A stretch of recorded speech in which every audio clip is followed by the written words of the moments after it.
So almost universally, ancient texts and traditions see us and our relationship to the world in a way that modern science is only beginning to understand, and it's all about cycles of time. Our ancestors viewed our lives in terms of cycles. Nature is a cyclic experience, and some of the cycles are very obvious. The cycles of day and night, for example, or the 28-day cycle of a woman's menstrual cycle, or the 28 days of the moon. Those are obvious cycles. But our ancestors were telling us about cycles that cover vast periods of time that only now we're beginning to understand. 5,000 years, 10,000 years, 100,000 year cycles. Cycles so vast that no one is here now at the end of the cycles that was here when they began. So the question is, what do those cycles tell us about our lives? And how can they help us to understand the changes that we're experiencing in our world today? As a scientist, I began exploring this through the principle of nature's patterns that are called fractals. And probably the best way to understand a fractal is simply through an example. If we think of an atom, for example, the model of an atom with a small nucleus in the center and the electrons that move around that nucleus, that pattern is exactly the same pattern that we see in the solar system, for example, with the sun in the center and planets moving around the sun. I remember when I was in school and I looked at the textbooks and I saw the first picture of the atom, and I thought to myself, wow, that atom looks just like a solar system except it's smaller. And this is precisely the point. This is the power of fractal patterns in our lives. If we can understand the principle of a pattern on one level, and that same principle helps us to understand the same pattern on a bigger level. If we understand what helps those electrons to move around the nucleus of an atom, it helps us to understand why planets move around the sun the way they do. This is the power of fractals. In the book Fractal Time, what I have done is apply this principle to the cycles of time itself.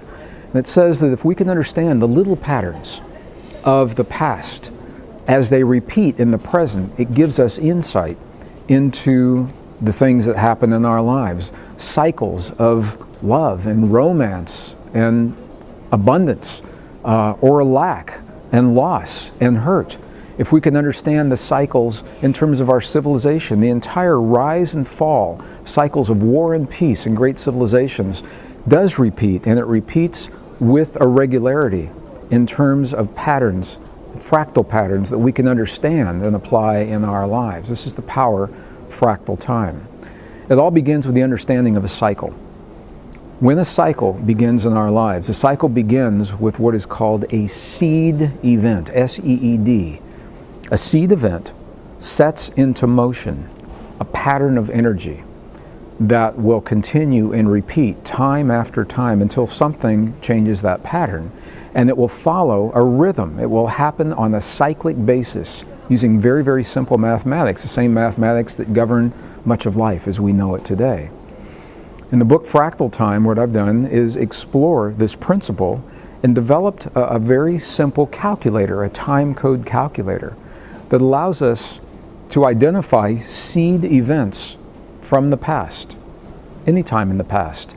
Seed events like the 1929 collapse of the economic market in the world, or seed events of 1914, the first World War in modern times.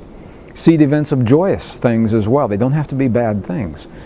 But when we identify the seed for an event, what we also do is we give ourselves the power to know when the conditions of that event may reasonably be expected to repeat again in our future. And if we know when the conditions are present, then we also know when we have the optimum opportunity to change that pattern. And these are called choice points. Physicist in 1958, his name was Dr. Hugh Everett III, coined the term choice point as a point between cycles. When one cycle ends before the next cycle begins, there's a moment where neither exists, and that is the place where our choices have the greatest potency.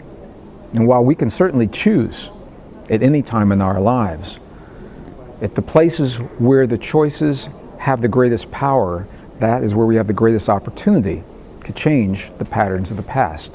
Globally, patterns of war, for example, and suffering, or personally, patterns of hurt and lack. Those kinds of patterns are the ones that we can learn from with the greatest efficiency, and this is what our ancestors were telling us about the power of cyclic time. So as we come to understand fractal time and the role that it plays in our lives, I think it's no accident that only now, as we find ourselves within a few years of the end of a great world age, when the experts tell us that we're facing the greatest number of crises ever in recorded human history with the greatest threat to our existence, only now are we beginning to understand the role of the cycles and our role in identifying where in the cycle we have the potential to change those frightening patterns of our past. And this is one of the reasons I feel such passion and that I am so positive about our future, because what I'm seeing personally, professionally, behind the scenes and publicly, is that we are learning. It's a difficult learning process, but I'm encouraged by what I see. I believe in our species. I believe in humankind. I believe in our family ship that brings us together to transcend, and not just survive, but transcend, to become better people and create a better world. And this is where we find ourselves right now. This is the foundation of fractal time and the new world age.